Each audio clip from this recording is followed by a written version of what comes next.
Şimdi ikinci konuşmacımız Profesör Melbourne Hopwood. Kendisi yıllardır tanıdığım, çok değerli dostum ve aynı zamanda meslektaşım. Şu anda Avustralya Yeni Zelanda Psikiyatristler Akademisi'nin yeni başkanı ve kendisi pek çok alanda, psikiyatrinin pek çok alanında uzmanlık çalışmaları var. Bunlardan yine önemlisi bugün de konumuzu ilgilendiren travma ile ilgili. Kendisi savaş mağdurlarının, daha doğrusu gazilerin bulunduğu bir bölümde uzun yıllar çalıştı ve hala da orayla araştırmaları devam ediyor. Ve bunun yanı sıra orman yangınlarıyla ilgili olan özel çalışmaları var.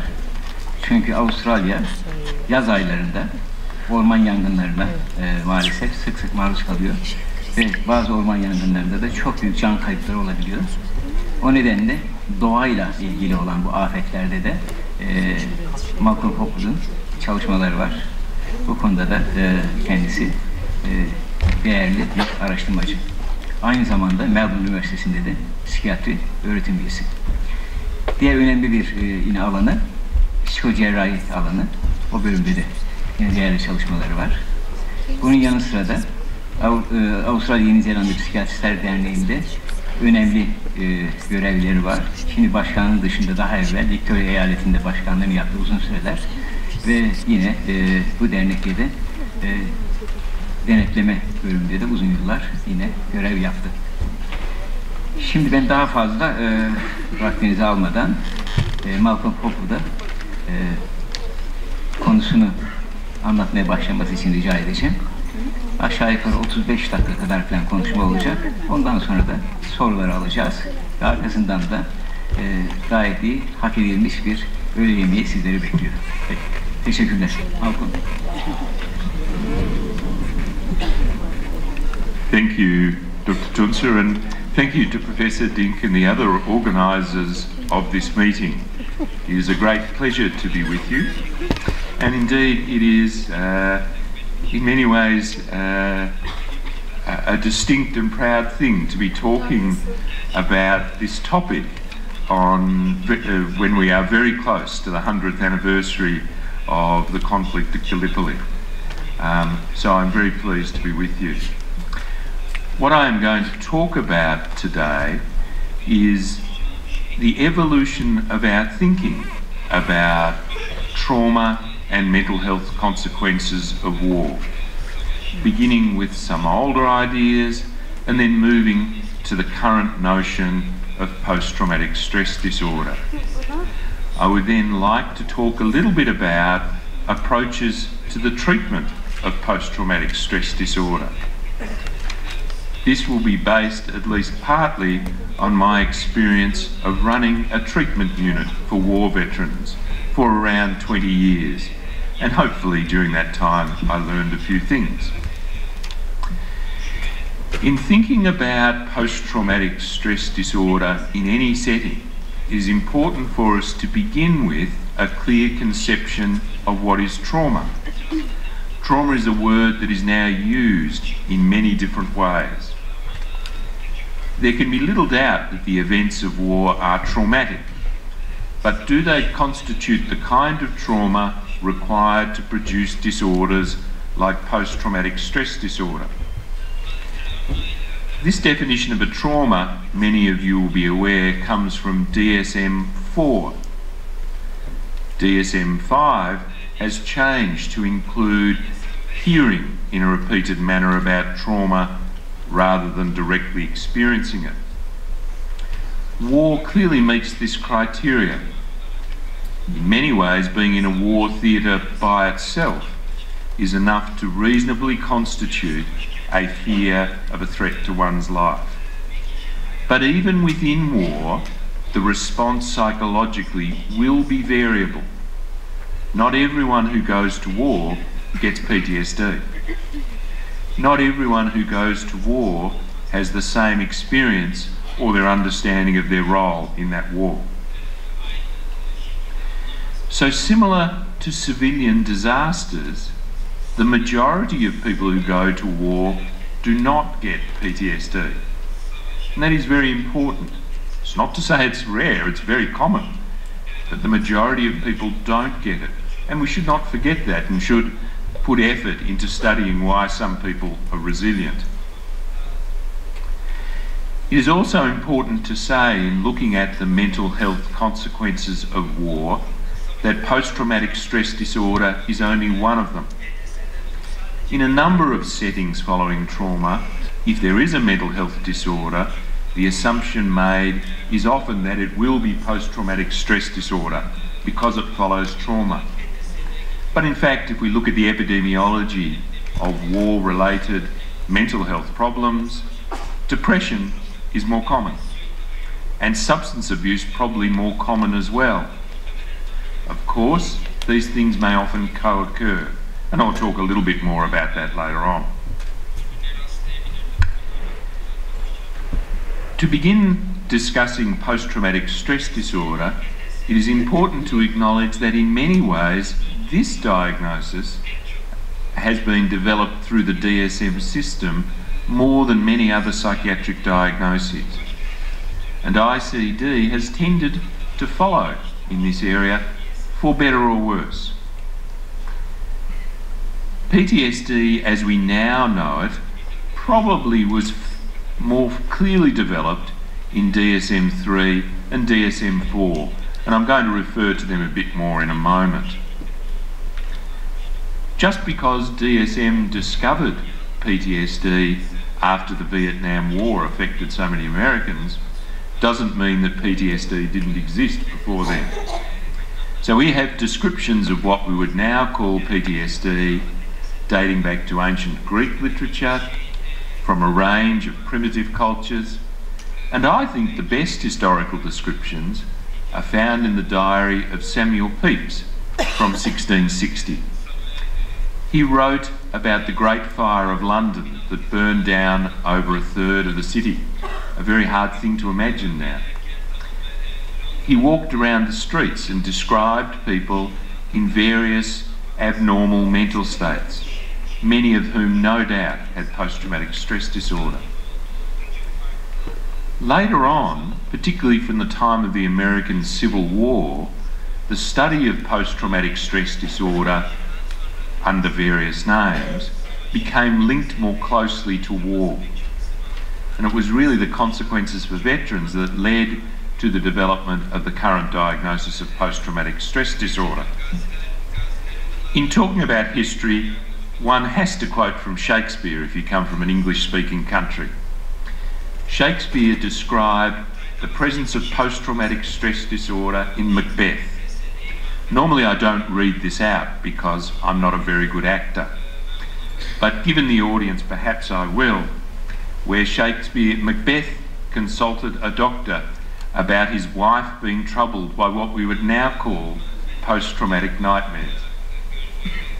And he demanded of the doctor that the doctor cured her and pulled out that diseased memory that affected her. It's fascinating, isn't it? Because we would now say that the retention of traumatic memories in an unprocessed manner is indeed the main part of post-traumatic stress disorder.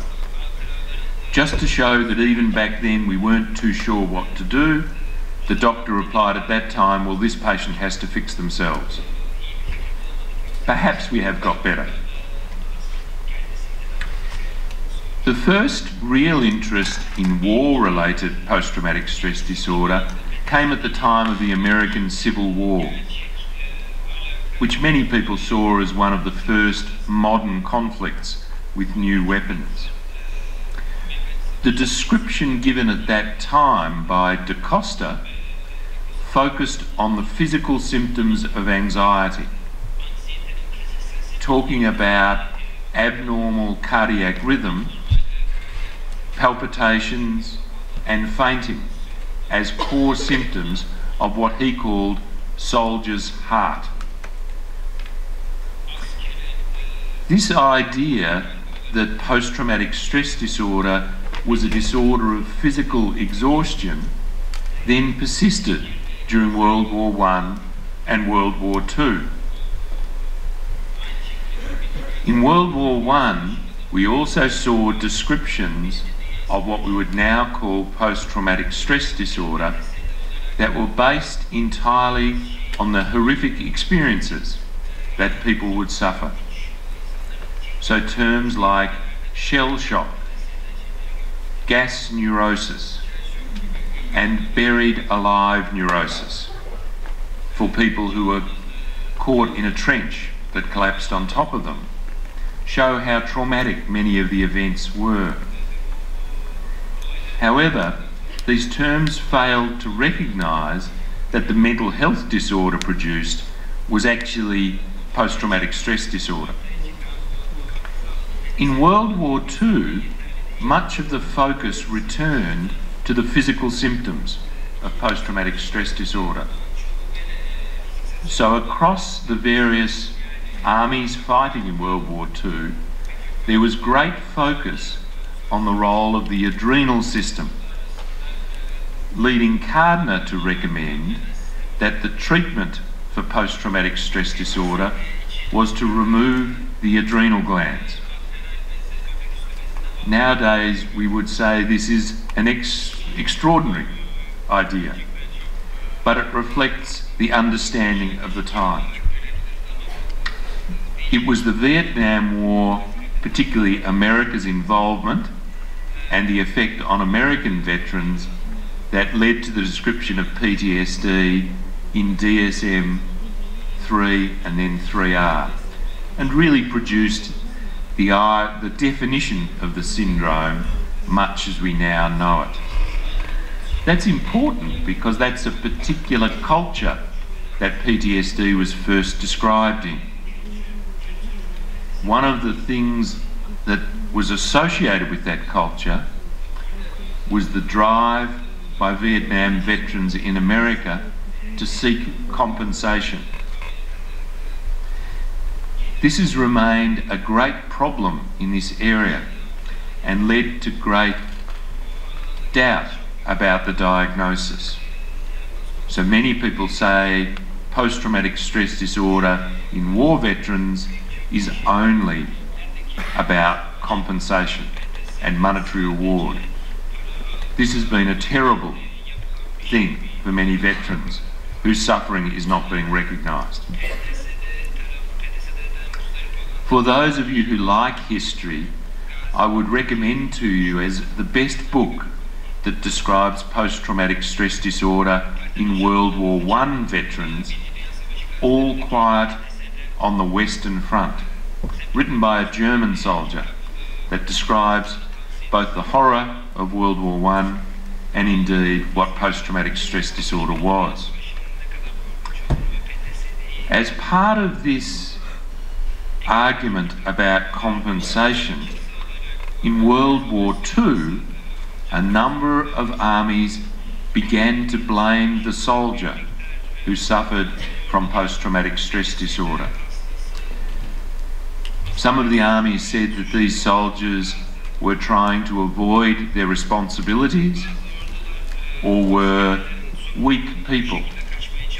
So we have definitions like traumatic neurasthenia, implying a weakness of the body.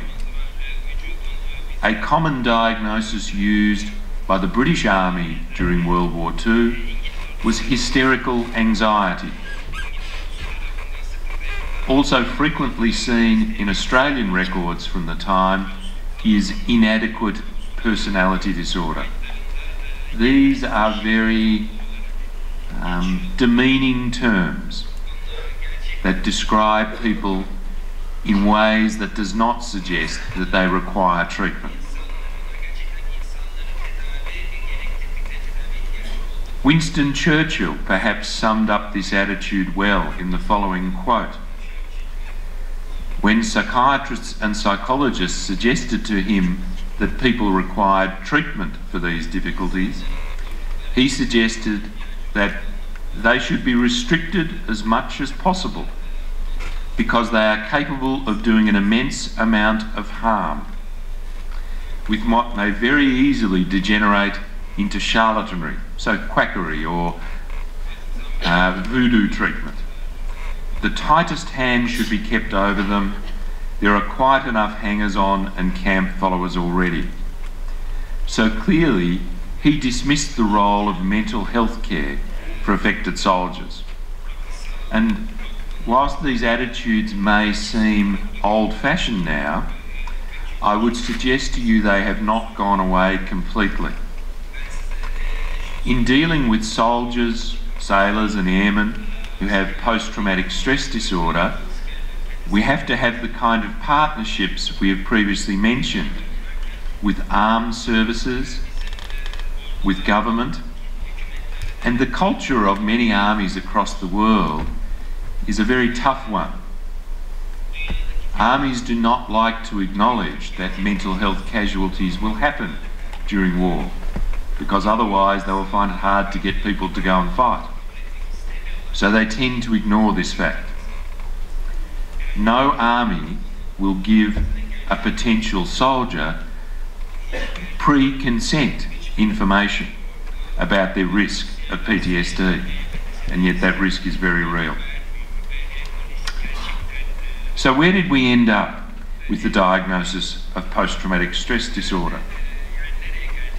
Here I have the criterion for DSM-4. DSM-5 has changed them a little bit, particularly around the idea of vicarious trauma, where one can develop PTSD by hearing the stories of others repeatedly. I do not wish to go through these criteria in detail, but I think it is important to acknowledge they exist. As I said earlier, on many occasions, post-traumatic stress disorder is the diagnosis that is always made for soldiers and others affected by trauma. But this is not true. Many of them have post-traumatic stress disorder, but many of them have other disorders. So we must use these criteria well. Otherwise, we are at risk of giving people treatment they either do not need or that will not be effective. It is very important to acknowledge that when PTSD does occur, it usually presents along with other problems.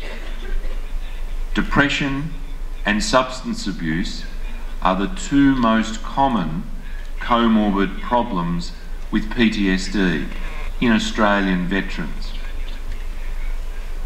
In the data we have from other cultures, the rates of substance abuse may vary a little bit, but not so much the rate of depression. We also know in most countries, presentation for healthcare will not happen until depression and substance abuse are already present. This means we need to think more seriously about how to effectively early intervene. How common is PTSD in soldiers? Unfortunately, most of the data is from major Western countries. But we know, for example, in American veterans from Vietnam, 30% of them, about 1 in 3, developed PTSD at some point after the war. And in 15%, this went on to become a long-term problem. Once the disorder was established for more than 3 years, the chance of spontaneous remission without treatment became very low. Australian figures are broadly similar. We have looked more recently at conflicts like Iraq and Afghanistan, and the figures from there seem very, very similar. We have less data from some of the conflicts that are very complex in nature, such as the conflict in the former Yugoslavia. The data we do have from there suggests the rates may be even higher. This is consistent with the idea that conflicts that are associated with high levels of confusion and guilt over the soldier's role are even more likely to result in PTSD. It is important to acknowledge that PTSD is not just a military disorder, and I'm not going to talk about that too much. I'm sure we'll come to that later. But disasters like Hurricane Katrina are very capable of causing PTSD on a very large scale. And I acknowledge the number of natural disasters that have happened in Turkey within the last decade. For soldiers with post-traumatic stress disorder, it is very often considered that it is solely their war experience that causes their post-traumatic stress disorder. But it is important to acknowledge that other factors contribute to their risk. So any soldier who has a prior history of anxiety, depression, or trauma is at greater risk of developing PTSD. It's very important because many soldiers won't volunteer they had a prior history of anxiety or depression unless you specifically ask.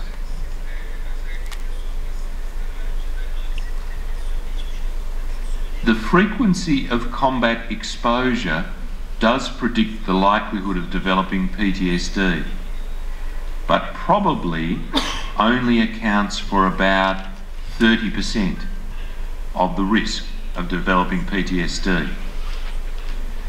The greater the number of combat exposures, the higher the risk, and this is why many armies in the world, including Australia, now tend to send soldiers for 3 months at a time to a combat zone, whereas in other wars, armies have no choice. Finally, it is important to acknowledge that experience after the war is just as important in determining the likelihood that PTSD will become chronic. So the presence of social support and validation of the experience is very important. In Australia, after the Vietnam War, there was much political debate about whether we should have gone to the war at all. As a result, for many soldiers who'd been to Vietnam, they never discussed their experience. The country did not honour them with parades. For many of them, this has become a very bitter memory and does seem to be associated with a higher risk of PTSD becoming chronic. I would like to briefly talk a little bit about the approach within Australian mental health services to the treatment of war-related PTSD.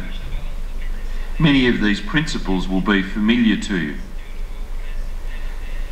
The importance of effective engagement with people exposed to trauma cannot be underestimated, and this is true of soldiers as well. Unless effective engagement occurs, treatment will be practically impossible.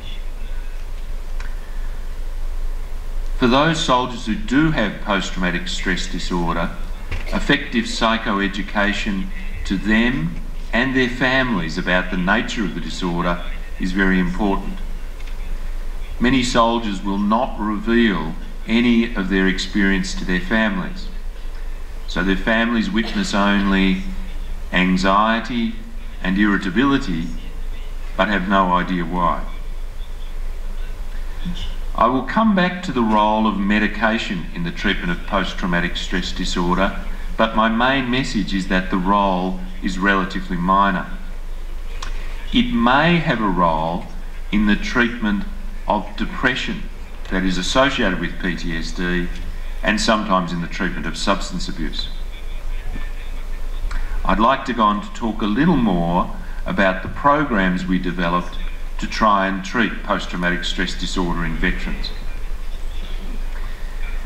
Some of the principles of psychological treatment in post-traumatic stress disorder we employ include initial development of anxiety management techniques.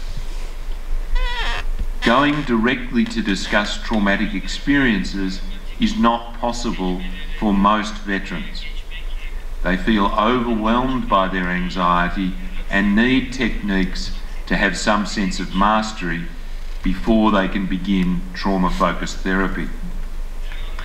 At the same time, we'll be educating and supporting their carers about what we are doing and why. Our ultimate aim is for all veterans with war-related PTSD to have exposure-based cognitive behavioural therapy. There are different versions of exposure-based therapy now, and we'll hear some more about that this afternoon, I'm sure. But the key component of effective exposure-based therapy for PTSD appears to be particularly that it is prolonged exposure to traumatic memories and that it is repeated.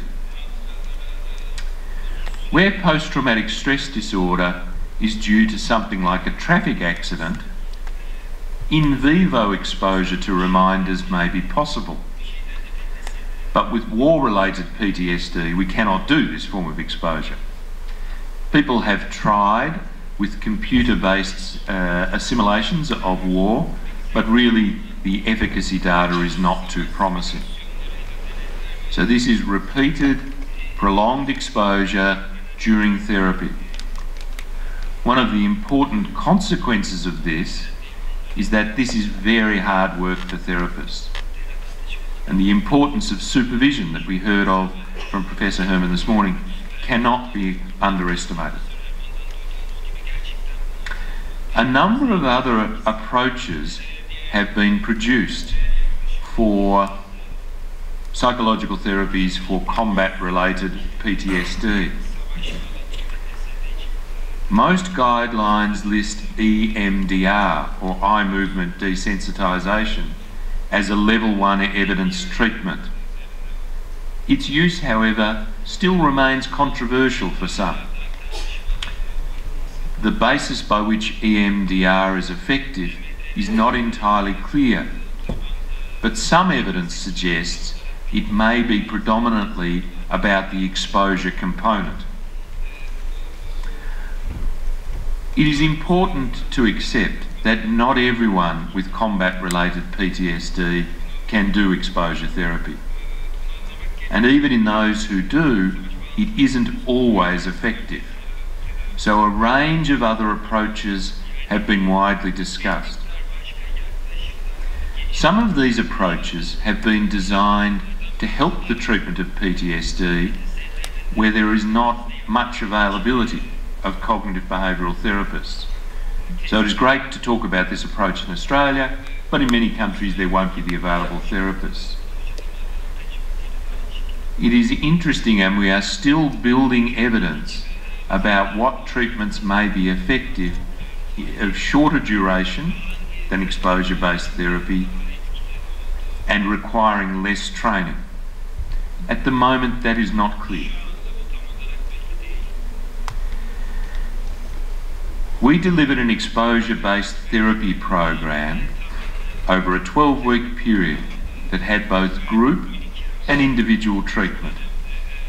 Many of the details are not essential, but we did find that doing this in a group-based format was helpful for many people with trauma. They felt that doing things in a group with other war veterans made them feel more comfortable about discussing their memories. They believed that other veterans would understand their experience, perhaps sometimes even more than the therapists would. Later on, we have conducted treatment programs for other services like police. Occasionally we would mix the two together, but our experience was that this did not work as well. Them feeling confident and trusting in the treatment environment is incredibly important. This treatment program was connected to an inpatient unit. So for some people, doing exposure-based therapy produced great distress and the risk of self-harm. Others needed treatment for their depression or substance abuse before they could do the exposure-based therapy. The point of this is that good communication between the elements of the service was critical. All right, how well did it work? This is some data from a few years ago of approximately the first 700 war veterans. I would draw your attention to the second line. The PCL is a measure of symptoms of PTSD. By general convention, a score of 50 means the person still has PTSD. We were treating in this study mainly Vietnam veterans who had already had the disorder for over 20 years. We produced about a 13% improvement in their PTSD symptoms. This does not sound like very much, but it is interesting to compare those figures to the symptom improvement in chronic schizophrenia that has been present for 20 years. Both of these figures would suggest early intervention is strongly needed. Despite that low-level symptom improvement, many of the veterans describe a high level of satisfaction. We also ran an alcohol treatment program. I would just like you to look at the left-hand side of this graph at the instrument called the audit. This showed a level of drinking at the start of the treatment program that is generally considered alcohol dependent. This comorbidity is extremely important. Without effective treatment of substance abuse, exposure-based therapy is extremely unlikely to be effective.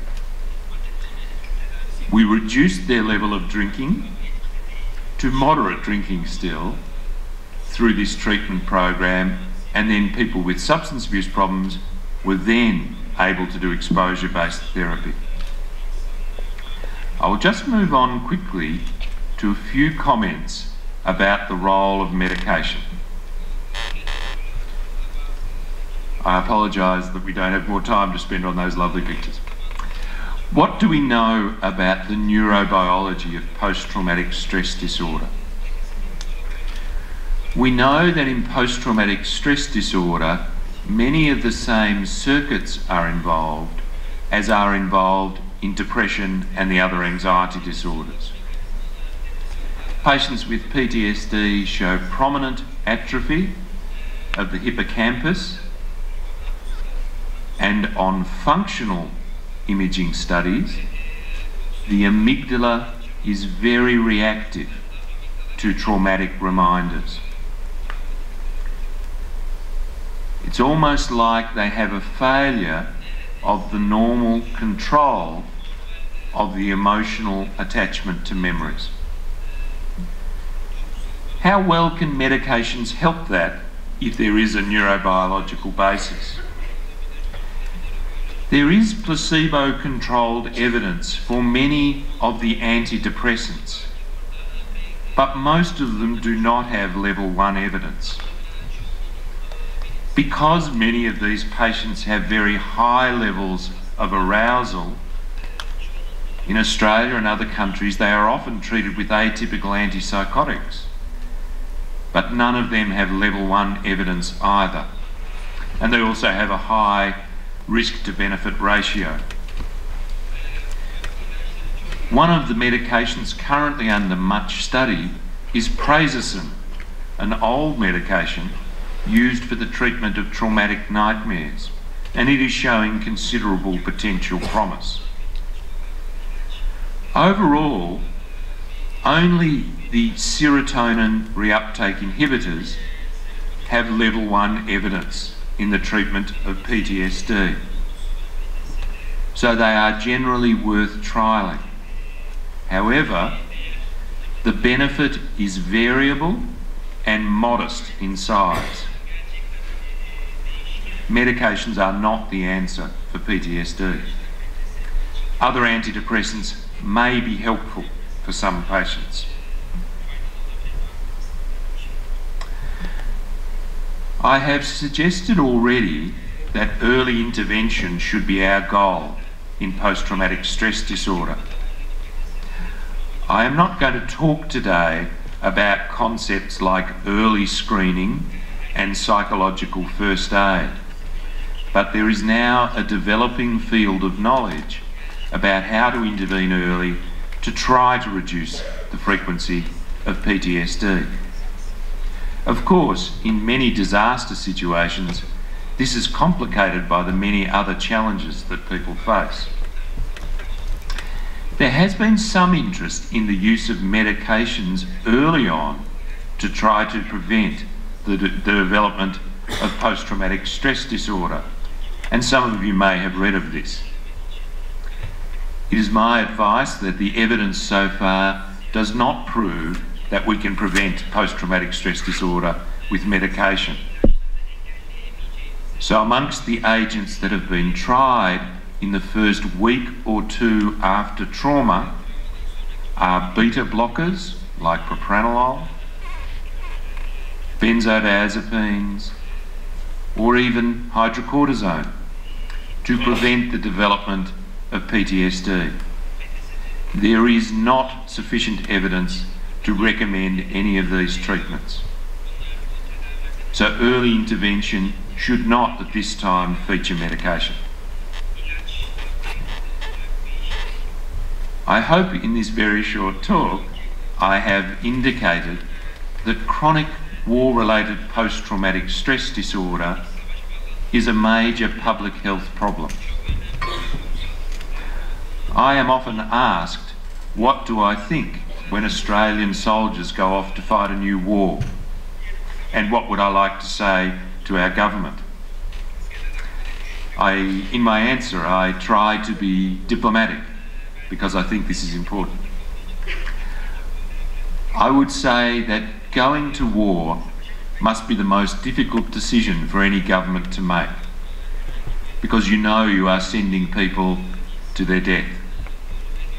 But you also know, or you should know, that you are sending people into a situation where they will develop chronic mental health problems. So when a government is deciding about going to war, I hope they take this into account. I am not sure they do, but I wish that they would. One of the reasons that is most important is because chronic post-traumatic stress disorder is a difficult disorder to treat. Many people will be left with prolonged disability. We need to organise our treatment approach well, with early intervention, screening, and then well organised and well linked up services. These services need to be offered at the right time to give the best chance of effect. Thank you very much.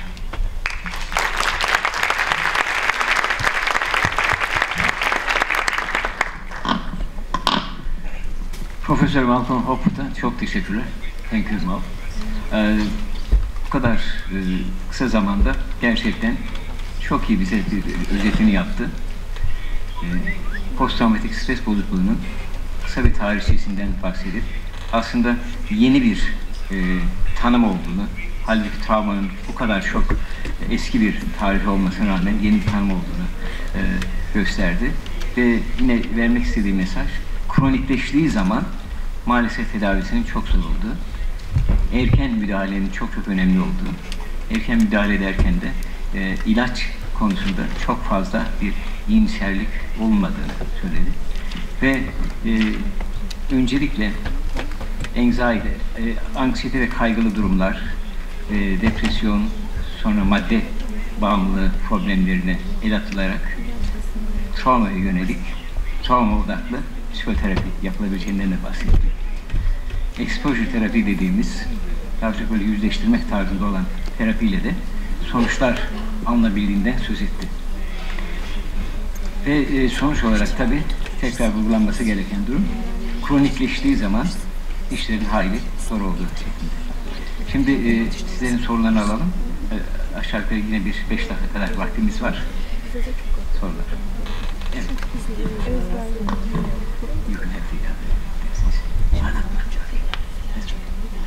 I have a question. May I ask in English? Yeah, sure. What would you say your personal opinion about the topic that the chemical warfare used to affect on PTSD, like Agent Orange on the Vietnam War, or like the Indian farmers who are committing suicides in mass numbers? I would like your personal opinion. This is a very good question. So, we only really have data since the Vietnam War about rates of PTSD from different wars. Each new war seems to bring about terrible new ways of harming people. There has been great interest in Australia in the effect of Agent Orange after Vietnam, depleted uranium after the first Gulf War, some of the injections soldiers were given in the second Gulf War, and so on. These concerns are very strong for many of the Australian soldiers, and they are very concerned about the effects of Agent Orange on their children as well. However, so far we do not have clear evidence about whether they increase the risk of post-traumatic stress disorder. It makes sense if you are frightened when you are fighting about these weapons, this would increase your risk. I think this is obvious. But whether particularly one chemical weapon is more likely to be associated with PTSD than another, we just don't know. It is important in working with soldiers that for some of them, concerns about chemical weapons are their biggest worry.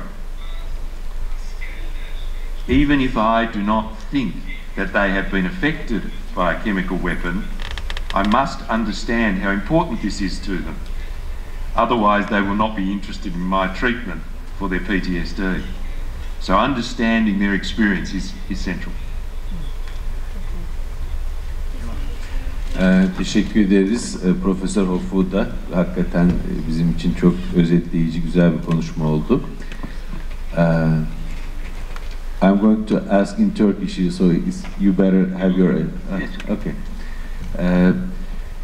Anlam ve PTSD ilişkisini sormak istiyorum. Çünkü insanlar travmatik bir olaydan çıktıkları zaman eğer bir anlam duygusuna sahip iseler, o travmayı anlamlandırabiliyor iseler, ona bir anlam verebiliyor iseler, travmatik deneyimin çok daha yumuşak yaşandığı ile ilgili veriler var. Nitekim burada Türkiye'de deprem tecrübesini yaşayan insanlar bunu işte diyelim ki kontrol edemeyecekleri ilahi güce atıfla açıkladıkları zaman PTSD belirtilerin daha az olduğu ile ilgili veriler var, araştırma verileri var. Bir bunu merak ediyorum. İsterseniz sırayla gidelim. Okay, one by one, because here's another question. So, the first one is actually the link or the relationship between meaning and the trauma. The reason that he's asking is what the patient or what the person gives a meaning to trauma. Because then, giving a meaning, it would...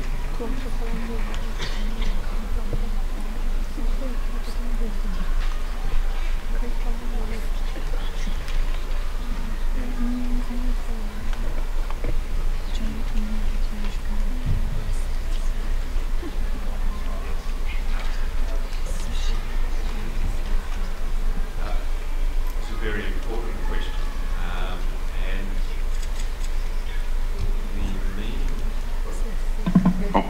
the meaning of a trauma for that person is most important to understand. Of course, in war, finding meaning in a trauma is very complicated because war is such a nonsensible thing.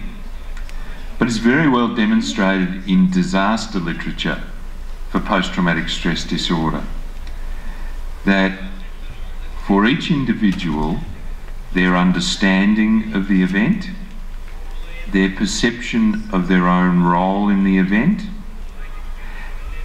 and their perception of the response to the event by governments and others plays a key role in their likelihood of developing PTSD.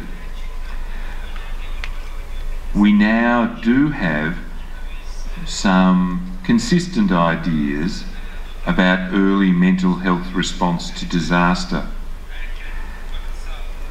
And wherever possible, this should form part of government strategy. Of course, this must be culturally appropriate and is harder in some countries where there may not be as much money or all of the country's resources are overwhelmed by disaster. But it is incumbent upon government to do it. But for each individual, their understanding of the trauma is very important. Very.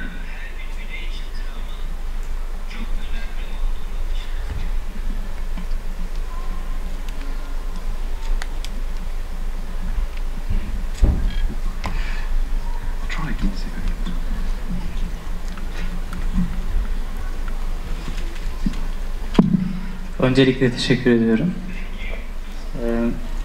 Daha çok savaşa katılan insanın PTS'ye katılma ihtimalinin yüksek olduğunu söylediler. Ben şunu sormak istiyorum. Çanakkale Savaşı'ndan evvel de biz birçok savaşta cephede savaştık. Bu savaşların etkisi olarak Çanakkale'de görülmesi gerekmez miydi? Bir etki olarak, PTS olarak, psikolojik olarak Çanakkale Savaşı'nda savaşan erlerde görülme ihtimali olmaz mı? Ben bunu sormak istiyorum.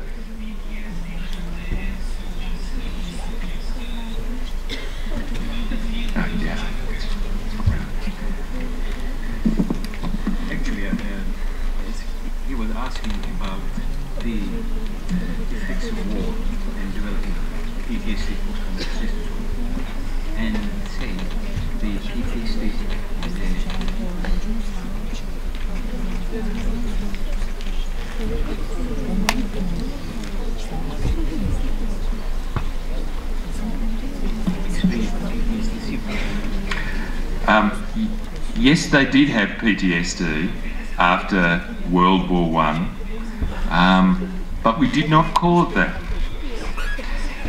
We had hospitals for Australian soldiers affected by World War I, and many of them were known to be affected in their mental health, and other words were used, like shell shock. This was a common term. Generally, the treatment they got was very much along social rehabilitation lines. So they were often encouraged to get back into employment and were subsidised by the government to help them to do so. And that was probably a very effective intervention for some. Many of them who weren't able to work were offered a pension by the government and supported financially. Also, it is worth remembering that in World War I, of the Australian adult male population, about 1 in 4 went to war. So it was a very big part of the population. So society's attitude to them when they came back was very accepting. Society had a common notion that people who went to war were an important part of our society and that they needed a bit of extra care. So people made, if you like, gave them permission to be anxious or not functioning so well. Nowadays, I think our society is not as accepting as it might have been. For many of the recent wars Australia has been to, it is a very small number of people who've been. I think it would be good if we could reconsider these, if you like, social determinants of recovery after post-traumatic stress disorder. Sometimes it's actually better if you don't call them social determinants of outcome from PTSD. You just talk about them as good things to do. Then people don't get confused. Teşekkür ederim. Sağ olun. Bir nebze de olsun. Oldu. Teşekkür ederim. Sağ olun. It's good.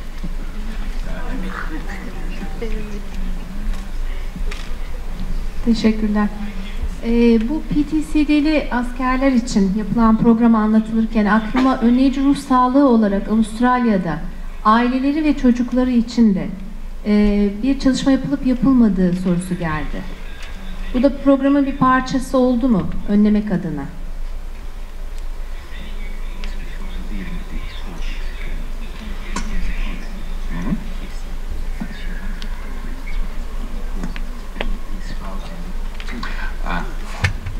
Thank you for a very important question.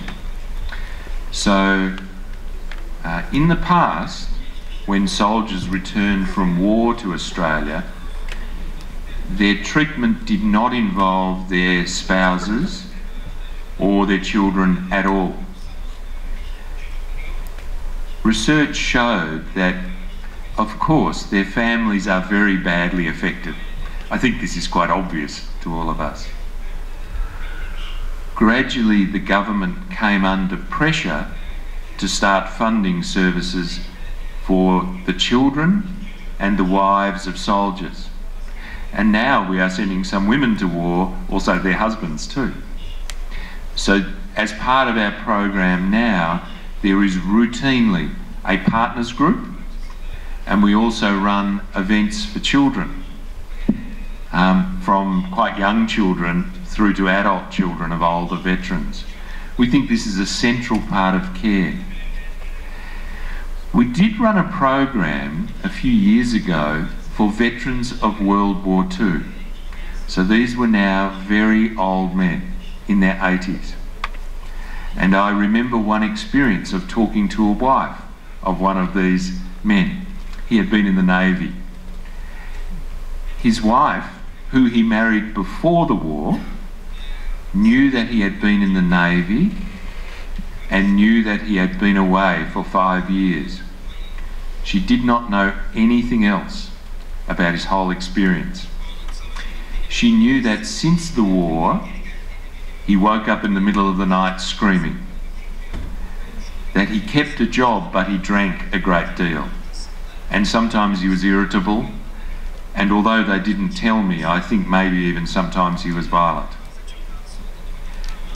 At the age of 80, he decided to tell her what had happened to him during the war. This was one of the most moving experiences I have ever had in psychiatry.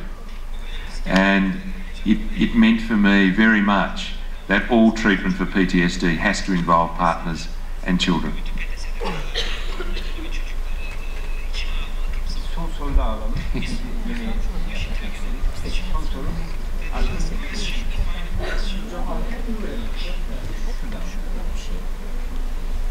I'll try this again.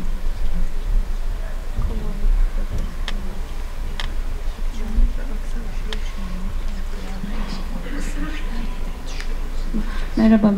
Benim birbirinden farklı olarak 3 kısa sorum var. Öncelikle PTSD'de hangi semptomların tedaviye daha dirençli, hangilerinin daha kolay tedavi edilebilir olduğunu sormak istiyorum. Bir de savaş gazileriyle alakalı şöyle bir durum da var. Hani suçluluk duygusu taşıyabilecek şeyler de yaşamış olmaları gerektiğini varsayıyorum. PTSD hastaları ve hani PTSD hastası olmayan gazileri karşılaştırırsak suçluluk duygusu açısından bir fark var mı? Böyle veriler var mı? Bunu merak ediyorum.